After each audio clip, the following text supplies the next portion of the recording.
So, Paris Haute Couture just wrapped up, and in this episode, I'm going to feature some of the greatest looks, in my opinion, from this show.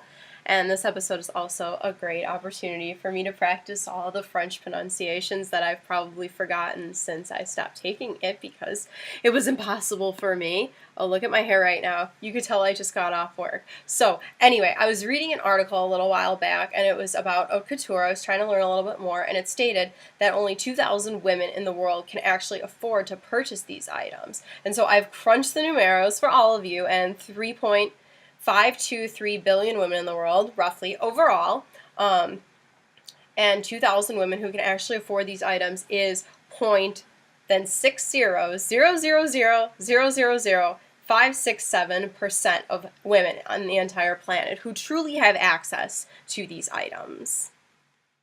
Now, you may be wondering why you should care about haute couture. This is why. This is Chanel. Take a look. This is why. So you'll notice that the eyeliner that I'm wearing right now is sort of similar to what's shown with this Circoncura feather dress. This kind of bright eyeliner is also featured in the latest issue of Cosmo. These are both Chanel pictures here, by the way. And I look like Kermit, and it's great, you know. And so I'm wearing a multitude of grays today. You'll see my bracelet, and I've got this kind of ombre gradient ring that goes from diamond to black, and it's inspired by a lot of the upcoming creations. There's lots of mauves as well, which brings me to the inspiration for my nails. Ooh, lots of sunlight, even though it's dark. It's this sort of mauve-y, just really neutrally shade, and then I've got my silver shatter, obviously, because Katy Perry represent. And so these next two pictures are of the dress that is the inspiration for my nails and outfit in general. This is a great way for me to kick off a handful of categories which I will be covering. First off, floor-length gowns. I'm going to focus for starters on pieces by Zuhair Murad, beginning with this stunning cobalt dress. He showed a lot of cobalt in this collection, as well as different variations on the same belt. We'll see it used again with the cocktail dresses. You know, again, shown with various patterns, lots of grays. Now onto one of the newer members of the Chambre Syndicale de la Haute Couture, Ralph and Russo. This is the first and only British fashion house to be elected to it. And I'm starting with this red masterpiece because I think it's the absolute best. This looks so stunning, like the most luxurious sheet, so effortless looking, but you could just see the craftsmanship that went into making it drape just so across her body. We're witnessing many hats here, as well as some great floral embroidery and belting. I like seeing dark florals for fall and winter. Florals shouldn't really be strictly reserved for the fairer seasons. Additionally, I love this cascading neckline. We'll revisit it again in another collection a little bit later, and I'm so glad that a couple of designers picked up on this. And the same thing goes for these types of luxurious little shawls and shrugs. Elie Saab up next. Here we see lots of similar beading, various instances of ombre effects as well. I think I'm gonna be undercover for too long.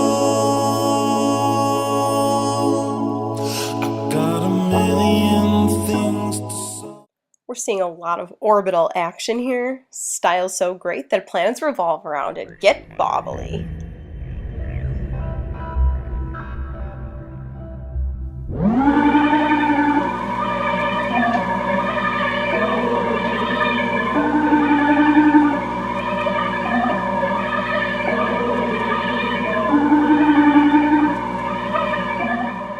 What I like that we've got going on here is these shimmery tights with these sort of Sound of Music-y dresses. These are both Oscar Carvalho, and we're going to get a little bit shorter now with cocktail dresses.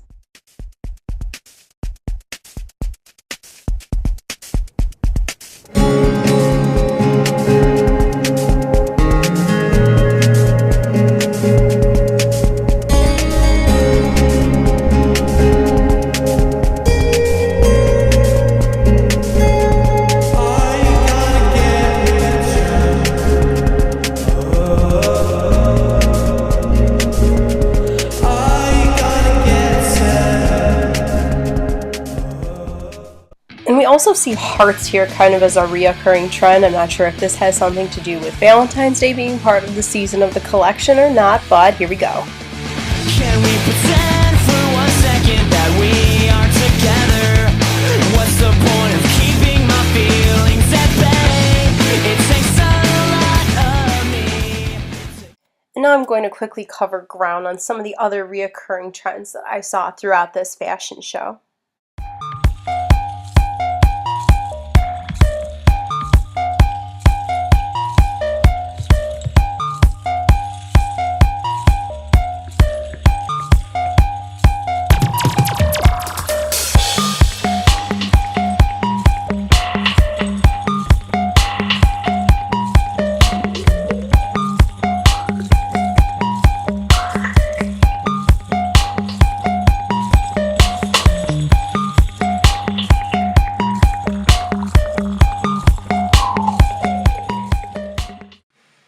Okay, so the picture that I'm about to show you next is what we call in Fashion Week just bizarre in a mostly bad way. Well, I love the shoes at least. And then what's up next is what we like to call just bizarre in a good way. Welcome to the Schiaparelli party, everybody. I love the hat. It looks like she's here for the Alice in Wonderland tea party.